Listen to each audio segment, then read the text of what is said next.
corde et King Cole tente de s'en aller. Ouais, il est en train de se détacher, il remet un coup d'accélérateur. King Cole, peut-être que le danger arrive à l'extérieur avec Harry Collier qui est en train de refaire du terrain en compagnie également du numéro 2. Baldur qui revient également. King Cole est en tête à 200 mètres du poteau. Il semble contrôler les opérations en deuxième position. Baldur, l'outsider numéro 2 qui vient lutter avec à l'extérieur Harry Collier, mais King Cole tient bon pour le moment. Non, il est un petit peu sollicité, le favori Astronaute qui va se décaler de son sillage maintenant. Est-ce qu'Astronaute a les ressources nécessaires pour aller chercher Ed Scott qui est un cheval assez dur pour l'instant? Ed Scott maintient toujours un bon rythme. Astronaute ne refait pas de terrain. Il est sans doute battu pour la victoire. On finit bien comme à son habitude avec Falco des Rochers qui va peut-être tenter d'aller chercher la deuxième place car...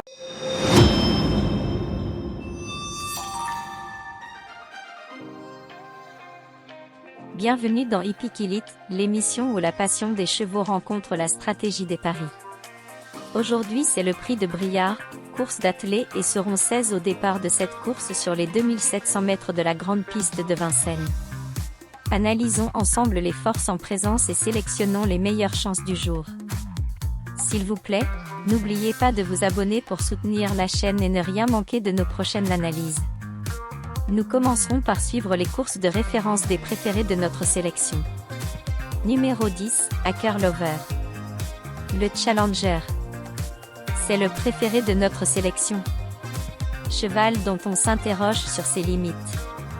Son driver essaie toujours de lui donner le meilleur parcours possible pour qu'il puisse tout donner pour finir, mais est tout aussi capable de prendre la tête et de la garder jusqu'au bout. Il réussit tellement bien qu'il compte en 9 sorties des 4. Cette victoire pour 2 deuxièmes places. En clair, il n'est jamais sorti du podium dans cette configuration. C'est le signe distinctif des cracks. Regardons ensemble sa dernière victoire des 4 sur le parcours des 2850 mètres ici à Vincennes, le lot était relevé. Il portait le numéro 2. Toujours à l'arrière avec Giboulet de Mars. Le poteau du dernier kilomètre vient d'être franchi en tête par Hacker Lover qui est toujours au contrôle de l'épreuve avec toujours dans son dos Elencio à l'extérieur hold-up des ventes. On commence maintenant à venir avec le numéro 3 notamment Gourou. On risque de retrouver les deux motiers à l'avant du peloton. Gourou qui est suivi par Edic Gemma et par Gamin Jabba, le wagon de la 3e épaisseur qui progresse fortement là, avec un Gourou qui vient d'appuyer sèchement sur l'accélérateur et qui parvient à se rabattre aux côtés du numéro 2 Hacker Lover. Oh, Gourou, il est galop, alors qu'il venait en deuxième position. Hacker Lover qui se retrouve seul en tête maintenant à l'intersection des pistes. Edic Gemma qui se lance à sa poursuite avec Elencio à la corde qui essaye de rester au contact. Guy d'érable est enfermé. Hold-up des ventes a été pris de vitesse. Gamin Jabba se rapproche. Il est en 4e position maintenant. En léger retrait des premiers. Hacker Lover accélère. Il se détache. Là, il vient de prendre 3 ou 4 sulky d'avance devant Edic Gemma qui néanmoins réagit. Edic Gemma a lancé à la poursuite d'Hacker Lover. Est-ce qu'il a fait le trou de manière définitive? En tout cas, il a plusieurs longueurs au début de la ligne droite devant Edic Gemma. Gamin Jabba qui est lancé maintenant par Jean-Michel Bazir à quelques longueurs. Giboulet de Mars essaye de revenir sur les 3 premiers. Hacker Lover qui tient toujours bon à mi-ligne droite. Il a toujours 2 ou 3 sulky d'avance devant Gamin Jabba qui lutte avec Edic Gemma pour la 2e place. Hacker Lover qui a toujours le meilleur. Gamin Jabba qui lutte toujours pour la 2e place. Hacker Lover qui va remporter une nouvelle victoire. Gamin Jabba est aux prises pour la 2e place avec Edic Gemma en retrait. Giboulet de Mars prend la 4e place. Numéro 8, Hymne du Gers. Le métronome. Oubliez son dernier échec et reprenez-le en confiance. Il a été freiné dernièrement par un accrochage avec Guinness d'Airfray, alors qu'il attaquait avec plein de ressources en dehors dans le dernier tournant, puis n'a pu réaccélérer correctement. C'est le cheval à battre. Regardons sa précédente victoire sur le parcours du jour. Il portait le numéro 9. On a notamment Amandina qui vient avec le numéro 3, Hymne du Gers. Oui, Hymne du Gers qui est finalement en retrait, mais Jean-Michel Bazir se décale. Amandina va réagir également avec Théo Duval d'Estaing qui décide d'accélérer et qui va venir en dehors avec Amandina qui est suivi dans sa progression par Hymne du Gers. On s'approche du tournant final, l'intersection des pistes dans quelques instants avec toujours Hero Sibé qui a l'avantage. Horacius Della qui continue son effort à son extérieur le long de la corde. Le numéro 5 Elencio vient avec tout près également Hubble du Vivier. Puis à l'extérieur on a le numéro 14 Amandina qui est passé en 5e position. Quant à Hymne du Gers, il se retrouve en 6-7e position à quelques longueurs, donc des chauds de tête. Ouais, ça va pas être simple pour le favori car Hero Sibé est en train de réaccélérer devant Horacius Della, Hubble du Vivier qui est lancé. Amandina qui n'est pas loin et puis Hymne du Gers qui vient. Faute d'Hero Sibé en tête de l'épreuve. L'ultime ligne droite maintenant, Horacius Della l'aborde en tête avec à son extérieur Hubble du Vivier. Hubble du Vivier qui vient fort maintenant prendra l'avantage, mais Hymne du Gers s'est lancé à l'extérieur à la corde. Elencio a trouvé l'ouverture, attention à lui, Hubble du Vivier, Hymne du Gers. Hymne du Gers qui a pris nettement l'avantage devant Hubble du Vivier. Hymne du Gers qui file vers la victoire devant Hubble du Vivier. Hymne du Gers qui s'impose, Hubble du Vivier 2e et la 3e place pour le numéro 12. Numéro 16, Hubble du Vivier. La force tranquille vient de fournir une excellente prestation sur cette piste en étant seulement plaqué des intérieurs. est des 4 aujourd'hui.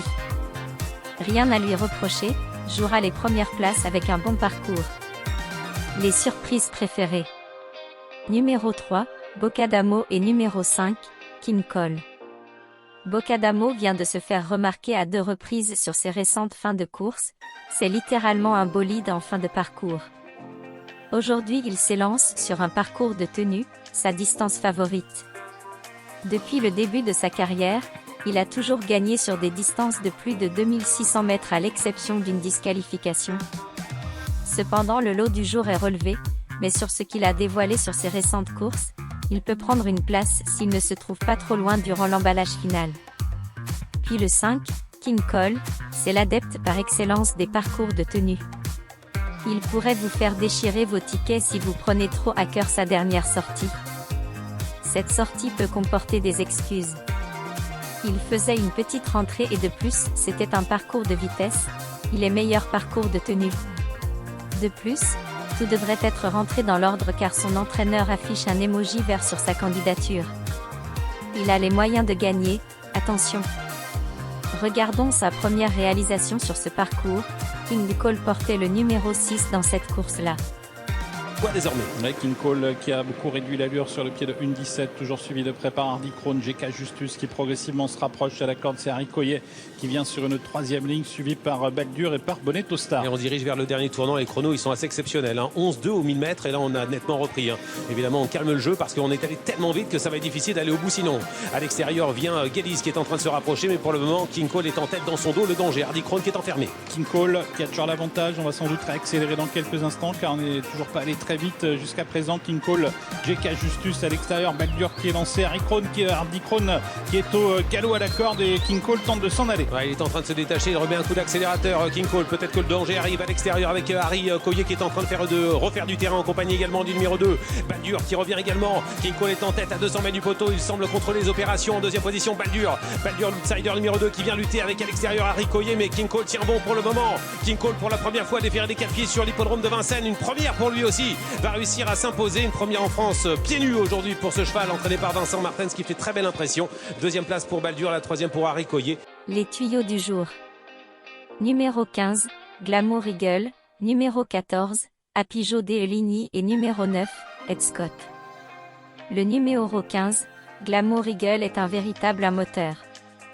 Difficile à user au train, car c'est très souvent lui qui fixe le tempo des courses auxquelles il participe et tient bon jusqu'au bout. Aujourd'hui dans ce lot cette stratégie ne sera pas la bonne dès le début de parcours, donc il va attendre avant de faire son numéro vers la montée pour espérer tenir face à cette opposition de bons sprinteurs. Depuis sa magnifique victoire à Montluçon, ses moindres faits et gestes n'ont plus échappé aux caméras. C'est un client pour les bonnes places. Regardez sa prestation phénoménale à Montluçon pour comprendre de quoi il s'agit, il devançait des concurrents UP et l'a pratiquement fait de bout en bout. Il portait le numéro 5. La ligne opposée avec le numéro 5 Glamour Eagle, Philippe Gaillard qui mène, Philae Soyora en 2e position, DJ Dumessi calé côté corps 3e accompagné par Ostia. On a également Galestet qui vient un petit peu plus loin, alors qu'Hollywood Dubois calque sa course sur celle d'Ostia. Il entame sa progression en épaisseur, mais Galestet est bien choisi maintenant d'être décalé à son tour. Peut-être que Anthony Barrier ne souhaite pas rester dans le sillage d'Esmondo qui est toujours en 2e position à l'extérieur de Glamour Eagle. Glamour Eagle sur ce passage de route qui était un peu hésitant, le numéro 5, et qui néanmoins va rester au commandement, mais sous la pression maintenant d'Esmondo et encore plus sur celle de Galested. Galested qui fait mouvement maintenant, Ostia également, Hollywood Dubois qui progresse. Quant à Godéo, il va tourner un petit peu au large pour sortir bientôt de ce tournant final. Il progresse d'ailleurs dans le sillage d'Hollywood Dubois avec Glamour Eagle qui va tenter de se sauver et de causer une petite surprise à l'arrivée de cette course. Philae Soyora en 2e position, DJ Dumessi, Galested, alors que Godéo a été hésitant pour sortir du tournant final, et Hollywood Dubois maintenant qui tente de se relancer. La dernière ligne droite, Glamour Eagle, Philippe Gaillard qui va peut-être remporter une étape du trophée vert chez lui dans sa région. 2e position Philae Soyora, alors que Galested joue encore les places avec Ostia, et puis Hollywood Dubois qui se relance bien à 100 mètres du poteau. Philippe Gaillard qui a joué un drôle de tour à ses adversaires et qui va s'imposer avec le numéro 5 Glamour Eagle qui s'impose. La 2e place pour Philae Soyora, Galested est 3e, Ostia 4e. Puis le numéro 14 Apijo de Ligny qui ne cesse de se mettre en évidence lorsqu'il est déféré des 4. Il vient de facilement terrasser un poulain d'avenir qu'il retrouve encore ici. Encore déféré des 4, ce qui signifie qu'il est tout aussi éligible pour le podium avec un bon parcours. Regardons la combativité avec laquelle il a devancé à Toulouse sur 2750 mètres, un cheval écrasé d'argent. Il portait le numéro 12. Extérieur maintenant, le numéro 10, Flash de la Noé, qui se rapproche. Dominique Lecneux ne veut peut-être pas rester bloqué derrière Diego de Coulgin. Diego de Coulgin qui réaccélère alors qu'on est à mi-ligne opposée. Et 3 concurrents se détachent un petit peu. Le numéro 6, Flash de la Noé, également le 10. Et puis là, Gino Viva maintenant sur Hot Summer, qui n'a quasiment rien fait du parcours, même s'il s'est rapproché un temps.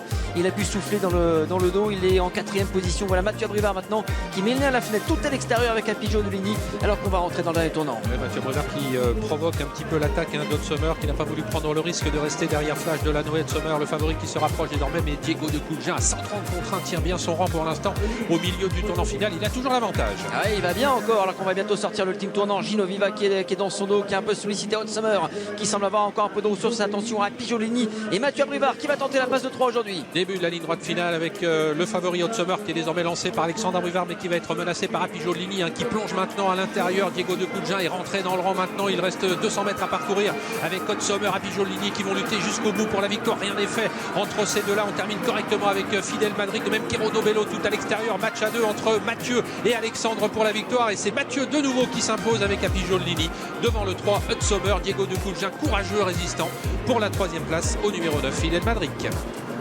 Enfin, le 9, Ed Scott. Il a crevé l'écran récemment en étant seulement plaqué des intérieurs, surclassant l'opposition qui n'était en rien des mollassons. Aujourd'hui, il est déféré des postérieurs et plaqué des intérieurs. Sur cette prestation et les adversaires qu'il a pu devancer, il peut jouer la gagne. Regardez vous-même comment il s'est baladé pour finir. Il portait le numéro 4. On s'est rapproché donc et on s'est rabattu avec Ed Scott et Astronaute qui le suit toujours dans son effort. Astronaute qui suit Ed Scott, il n'est pas en épaisseur pour l'instant, il a la course parfaite. Ah ouais, ça se passe très bien pour Astronaute qui pour l'instant a calqué sa course sur celle d'Ed Scott. Ed Scott qui pour l'instant est contré par Guimauve d'Hanovre au bout de la ligne opposée, alors que maintenant ils vont se diriger vers le tournant final. Ed Scott de plus en plus fort maintenant, qui met la pression sur Guimauve d'Hanovre, qui a du mal à soutenir la comparaison, mais elle reste en 2 ou 3e position, faute d'Eleven Chapter qui disparaît en 3e position. Il y a Astronaute qui a pu profiter du sillage d'Ed Scott, ces 3 là qui ont fait la différence, alors qu'Eleven Chapter a donc rétrogradé. Puis Frenchman qui est venu non loin des premiers, avec également un rapproché tout à l'extérieur de Falco des Rochers. On reste côté corde avec Feria du Metz, avec Futé-Burois qui va essayer de garder un lot, et puis un petit peu plus loin également la présence à l'arrière de ce peloton du numéro 2 Global Bookmaker. Ed Scott qui est parti de loin, il durcit la course maintenant, il est un petit peu sollicité, le favori Astronaute qui va se décaler de son sillage maintenant. Est-ce qu'Astronaute a les ressources nécessaires pour aller chercher Ed Scott, qui est un cheval assez dur pour l'instant? Ed Scott maintient toujours un bon rythme, Astronaute ne refait pas de terrain, il est sans doute battu pour la victoire. On finit bien comme à son habitude avec Falco des Rochers qui va peut-être tenter d'aller chercher la 2e place, car Astronaute va avoir peut-être du mal à lui résister.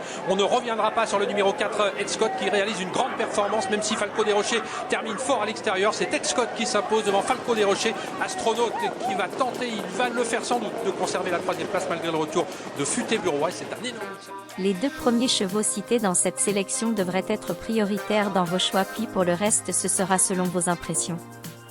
C'est une course très ouverte, une seule surprise probable ou aucune, hors des chevaux de cette sélection, pourrait faire irruption et brouiller vos jeux. Nous vous conseillons des jeux avec champs élargis ou Toto, après sélection de votre base de jeu. Vous aurez ainsi plus de chances de passer à la caisse. Récapitulatif de la sélection. 10, 8, 16, 3, 5, 15, 14, 9. N'oubliez pas de vous abonner et de liker la vidéo pour soutenir la chaîne. Et si vous gagnez grâce à nos jeux, partagez-le avec la communauté en commentaire, ça nous ferait extrêmement plaisir de célébrer avec vous. S'il vous plaît, laissez-nous vos commentaires, vos suggestions et pronostics. Activez la cloche de notification pour ne rien manquer des prochaines pépites qui sortiront. Cela ne vous coûte que quelques secondes et récompense nos heures de décryptage de course pour vous. Nous espérons que chaque pronostic, chaque analyse, a ajouté une dose de passion à votre expérience hippique. Voilà qui clôture notre émission. Merci d'avoir regardé jusqu'à la fin. Bonne chance et à la prochaine.